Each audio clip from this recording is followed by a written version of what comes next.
It's 4:30 in the morning, October 26th, and this is my recipe for my very first attempt at cold process goat's milk soap recipe.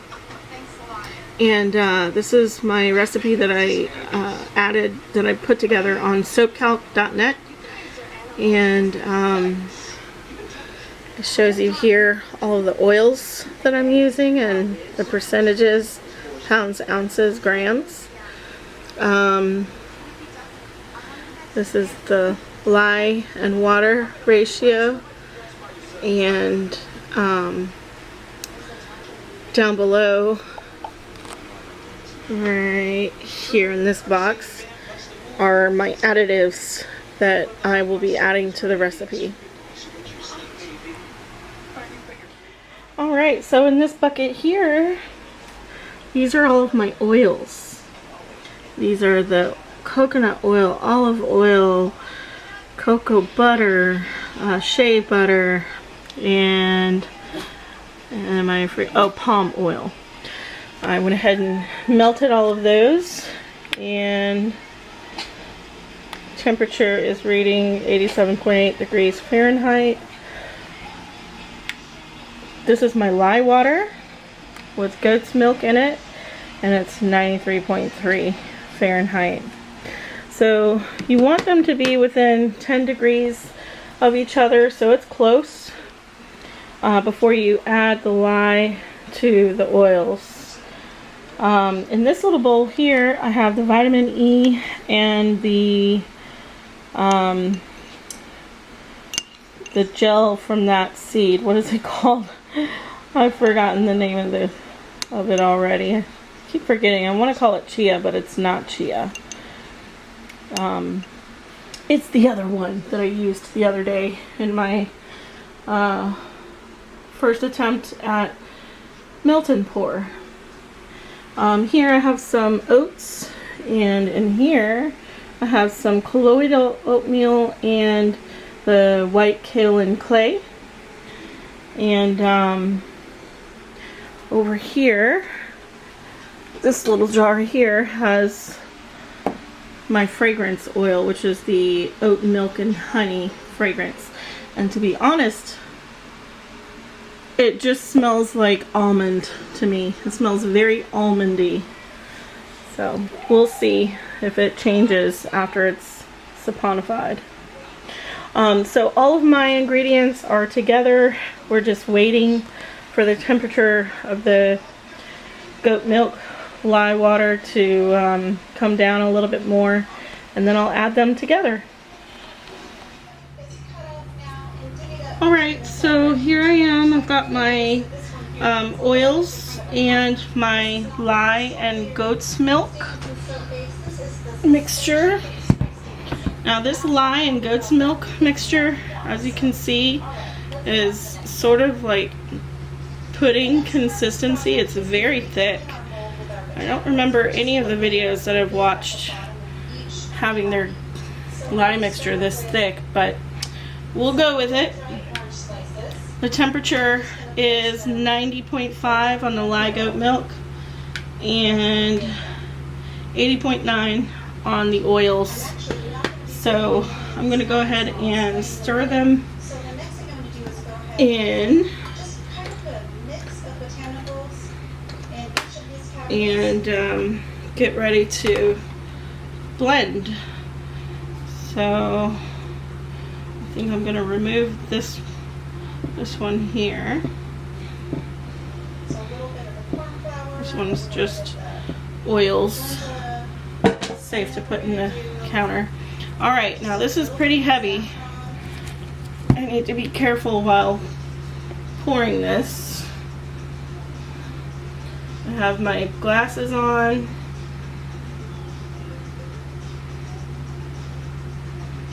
Alright, so the next thing we're going to do is go ahead and melt down some of the soap.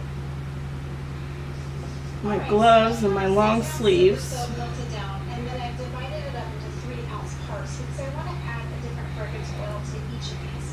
Essentially, we're just going to be pouring a little thin layer And you just combine the two, adding the lye to the oils. This is my very first time working with cold process soap materials. Very, very first time ever. So I'm trying not to get any splashes of lye on anything.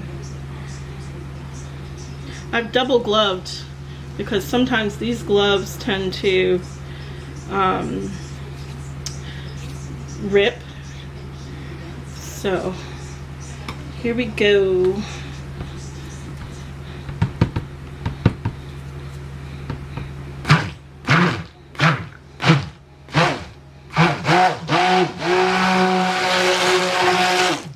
Do believe that it's getting there.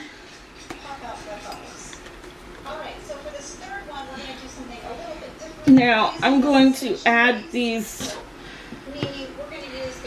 additives to the mixture. This is the gel from the seed that I can't remember the name of,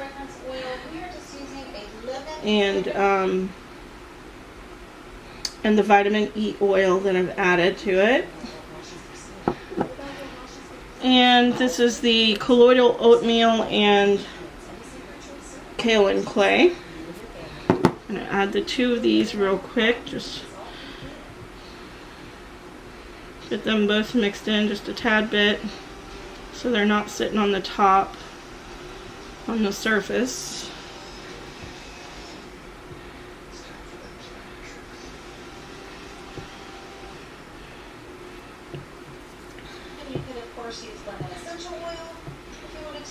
Of course, I have YouTube playing in the background with people making soap videos because I'm obsessed these days.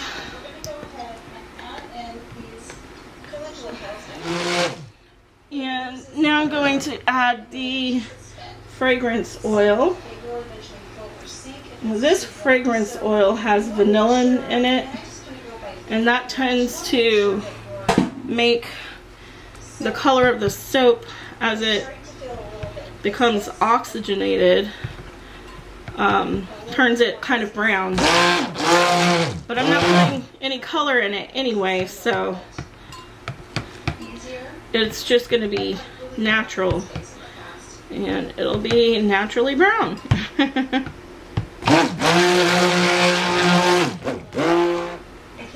So I've made a lot of soap here, as you can see, and this is going to be filling the two 44-ounce loaves that I have, which are pretty small, or small loaves compared to a lot of the loaves that I've seen other soap makers use.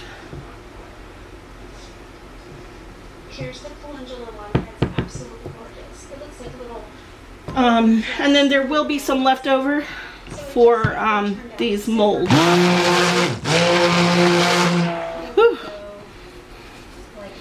Okay, so as you can see, this soap is at a pretty thick trace. I don't know what to call it. Medium trace, I guess.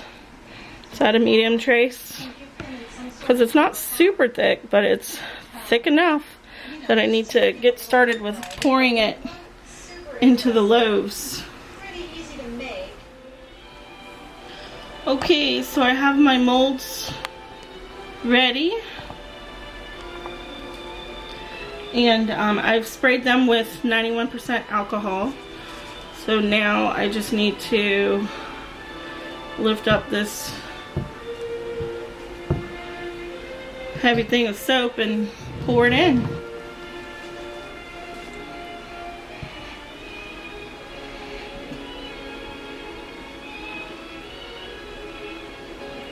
Hopefully you can see this on camera.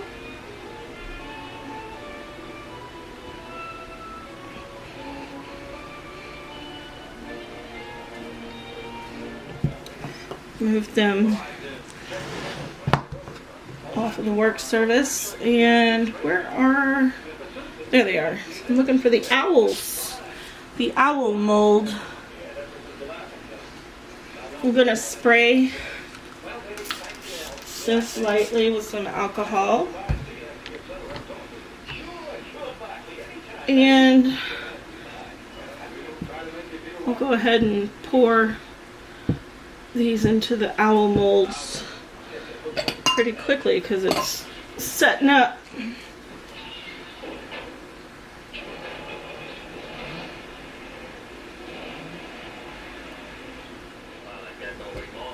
Okay, time to pour again.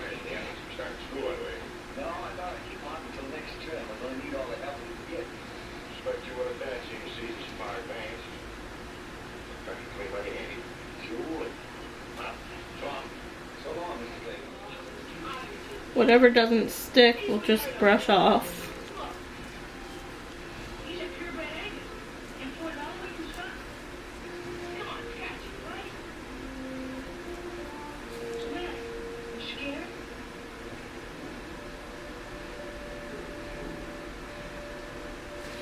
Okay, same for the owls.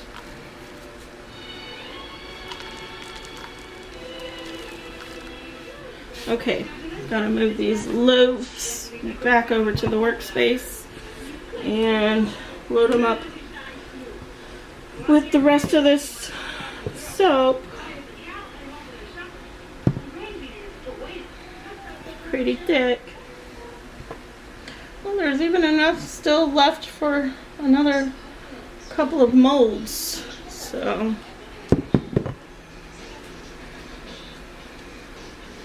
I'll work on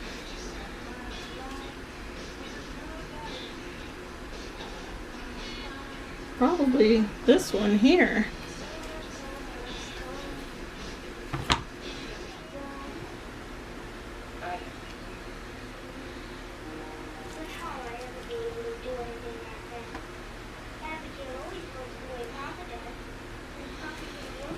Okay. Put some oats on here.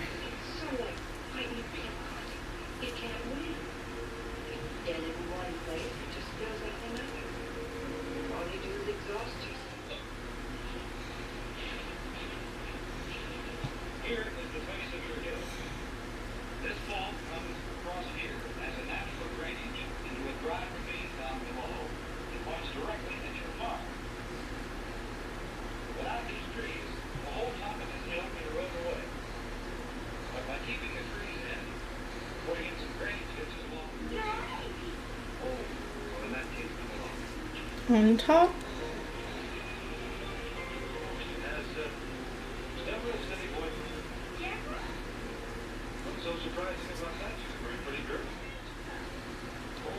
Well, I'm super excited to see how these turn out.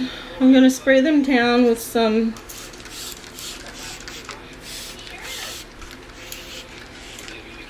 .91% alcohol. And I'm going to let these things sit overnight so they can saponify before I attempt to wash them, because there's active lye and they really need to be, all of these really need to be covered for the night so they can saponify.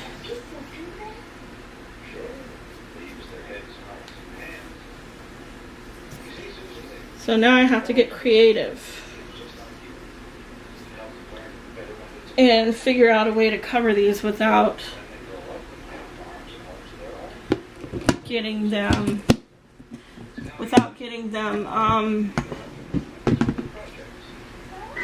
messed up, without messing them up.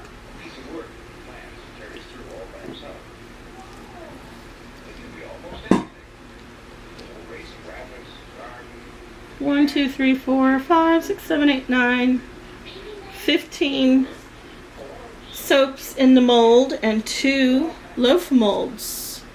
I'm actually really proud of these. My first attempt. Let's see how it turns out though before I get too proud. Need to change my gloves. But let's take a closer look. These ones are the flowers. This one's the tree and it says natural. These are the owls. And these are the ones that are like just waves. And these are the molds, the loaf molds. Super cool. I'm excited. I will unmold these ones tomorrow. But these ones I might give just a tad bit longer. Especially since I go back to work tomorrow. I may be too busy sleeping. So this is the aftermath. I'm letting these saponify for the next 24 hours before I wash them. And all the soaps are under this makeshift cover.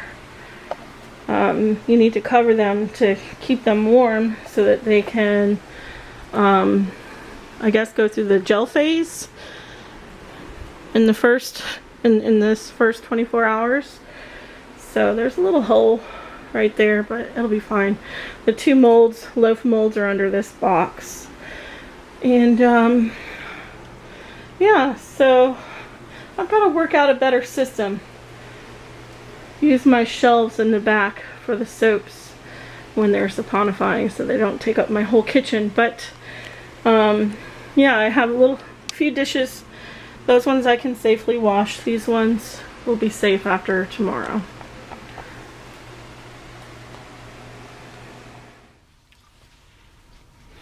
Good morning. It's the next morning, Thursday morning, and these have been saponifying over the last 24 hours. And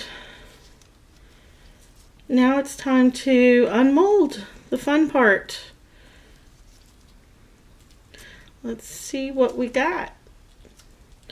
This is that natural one.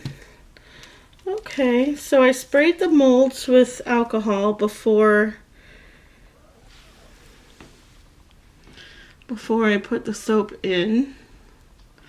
And I can see a little brown spot. I don't know if you can see it right here. That looks like it's from the goat's milk that became slightly burnt. But it could also be just one of the bits of colloidal oatmeal that is in there also. So it could be one of the two. So I sprayed these molds with alcohol before I put the soap in, and they're slightly kind of wet looking, kind of damp looking, but it's good. At least I'm wearing my gloves, so we're fine. Gotta wash these molds out. Okay, on to the next. This one is the flowers. Ooh, a lot of this oatmeal didn't stick, but I knew it wouldn't. Here we go. Let's see, what do we have?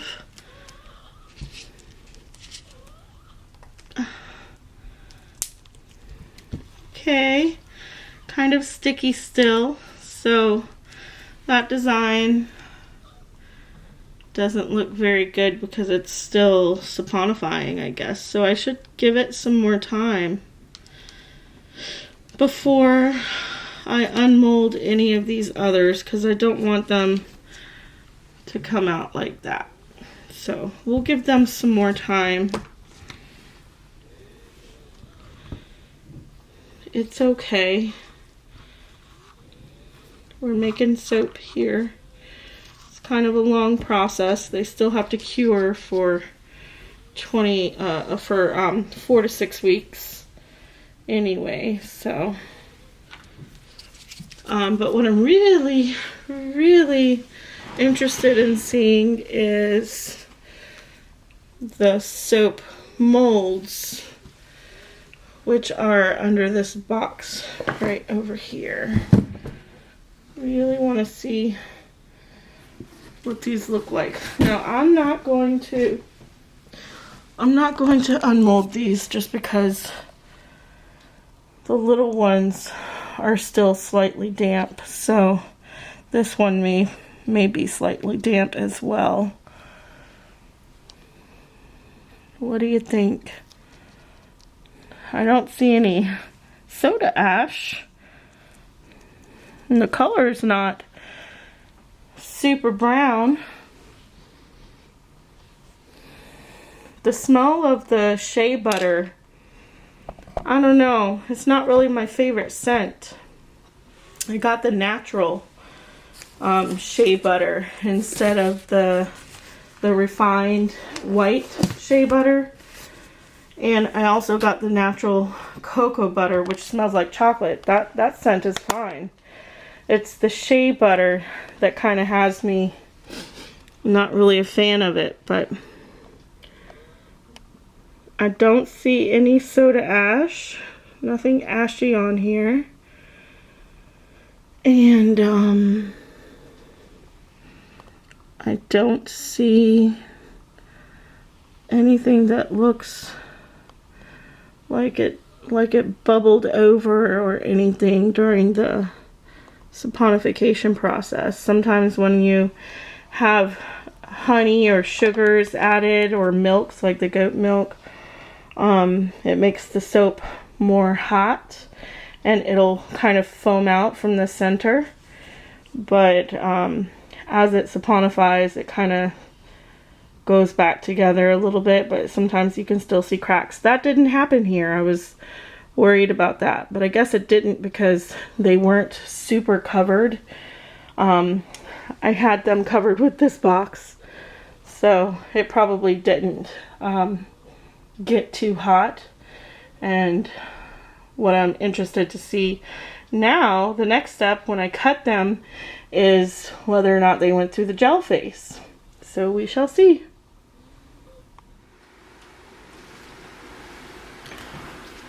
Good morning. It's Sunday morning, about 8:30, and I'm home now for the next few days. I figured it would be time to cut these loaves. I can see a little bit of soda ash on here. I don't know if the camera's picking it up, but just a little soda ash as this is drying. But that's okay. Still not really a fan of the Shea Butter scent. It's kind of strong for me, a little overwhelming. But let's see. Okay. See how easy this comes out of the mold. Yeah, it's kind of a sticky batter that I made here, and I don't know what element has made it so sticky. I'm thinking possibly the vitamin E. How am I going to get this out of here? I'm thinking the vitamin E might have something to do with it. There we go. Alright. So there's a section here that's quite soft in the corner. This corner seems to be okay.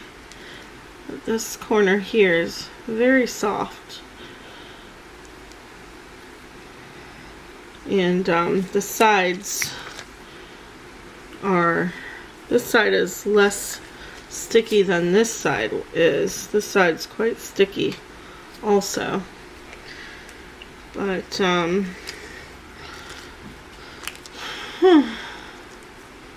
well, let's see. I just wonder if I should let this dry a little bit before I cut it.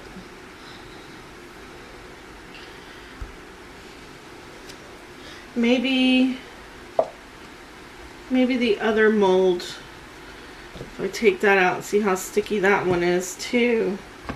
Maybe I'll just let this first experience of doing cold process soap is not what I expected.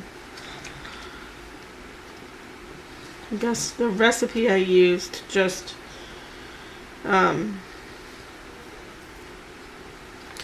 is not gonna be the recipe that I go forward with. Probably won't use this recipe ever again, but that's okay. You learn things as you go. It's just the first attempt, so let's see what this second one looks like.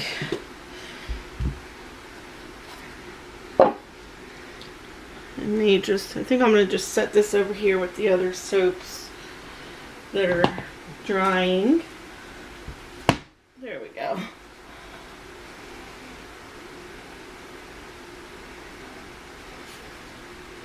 Okay, and here's this loaf. This loaf also has a little bit of soda ash as it dries on the top, but that's okay. Let's see how easily this one comes out. Nope, this one's sticky too, but of course, why wouldn't it be? It's the same recipe. But it's so funny how one side is stickier than the other.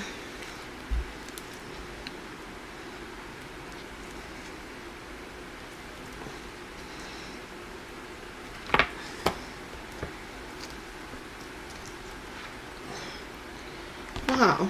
Okay. Now, I don't know if it's because I sprayed the mold with 91% alcohol first, and that's what this stickiness is. I'm thinking that's what that might be, to be honest. But you can see how the loaf is a different color down here than it is on the top. Of course, because this has been exposed to the air and this down here has not. So, I'm gonna let this sit on the counter and be exposed to air for another day. Another 24 hours, and we'll come back to it tomorrow, I think, and make an attempt at cutting them into separate bars. I think that's what I'll do. So I will see you tomorrow. Good morning. So it's the next day, Monday morning, 6:45 a.m. and I was just taking a look at the soap, feeling it, and the sides are not tacky anymore because they've been exposed to the air, so they are I think they're ready to cut. Now, this soap cutter that I have here is a very cheap one. It's just one that came in a pack, like a soap making package, and it came with these two soap molds, and I think it came with, no, it didn't come with this I bought separately. Came with something else, but these this didn't have any instructions when I put it together, so I don't know how they built this thing, but the instructions were not very, I mean, there were none, so it wasn't very clear to me how to cut, how to put it together. So I just winged it, and it's very, it's still very loose, but we'll give it a good old-fashioned try and see if we can cut a bar with this soap cutter. And it's pretty easy to cut. I'm impressed. I'm happy with that. Let's see the inside. Okay, so this is what the inside of this bar looks like. It's still drying, and I can't really tell. I can see bits and pieces of the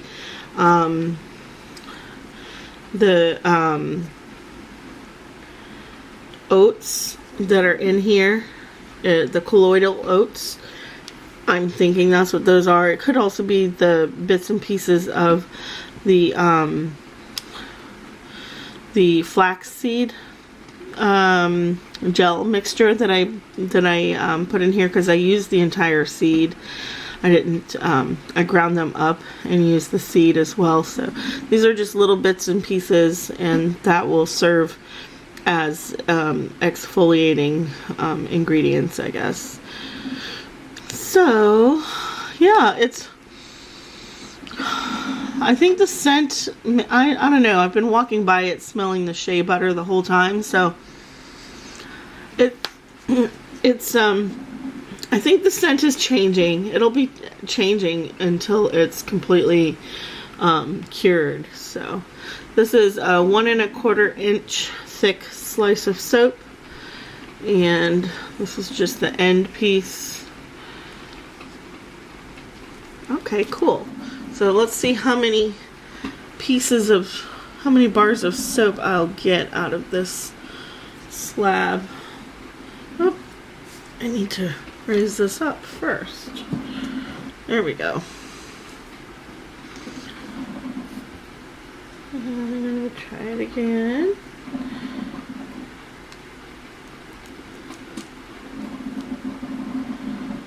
That noise in the background is my coffee maker.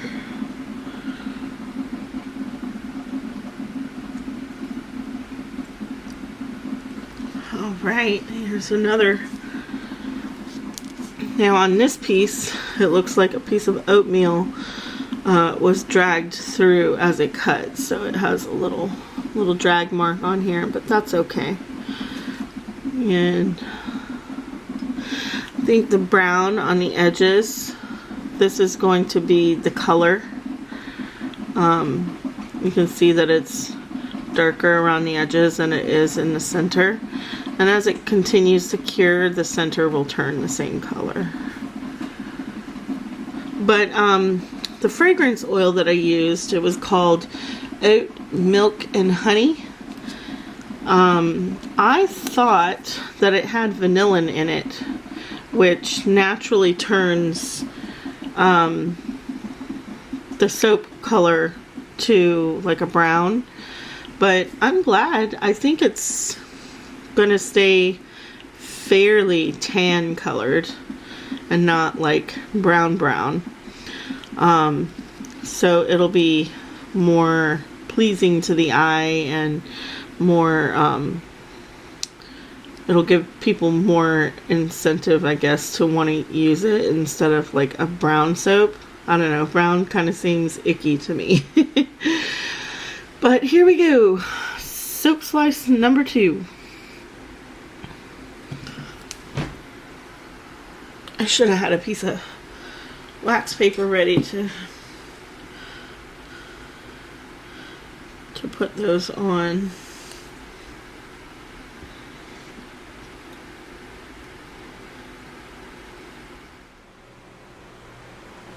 So here it is. This is my tray that the soaps will be curing on for the next 4 to 6 weeks. and I got about 7 bars. 1, 2, 3, 7 full bars from one loaf, or from each loaf. And these two are just the ends of this loaf, and this one is the end of this loaf. So little sample size bars, I guess. And then I went ahead and put all the others on here also. And I'm going to slide these on the rack so they can cure. But I'm happy with how it turned out. I'm happy with how the cutter worked. And I was surprised that it worked. And that the soap was fairly easy to cut through. It was still pretty soft. It wasn't hard by any means.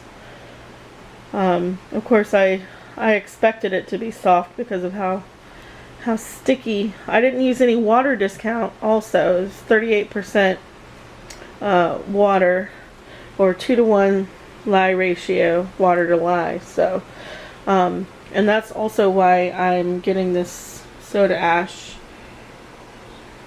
You can see it. There's a little bit of ash on the tops of each of these bars, but it's fine. I've seen some people take a hair dryer to wherever the soda ash is and just melt it, and it goes away. So, I mean, if I wanted to, I could do that, I guess, but these are just gifts, Christmas gifts. They're not like supposed to be perfection or anything. They're natural, all natural. But anyway, this is it. This is the end of the project until we can actually use it. I guess we could use it now because it is technically soap. It would just melt away pretty quickly. Anyway, thanks for watching and joining me on my journey to soap making.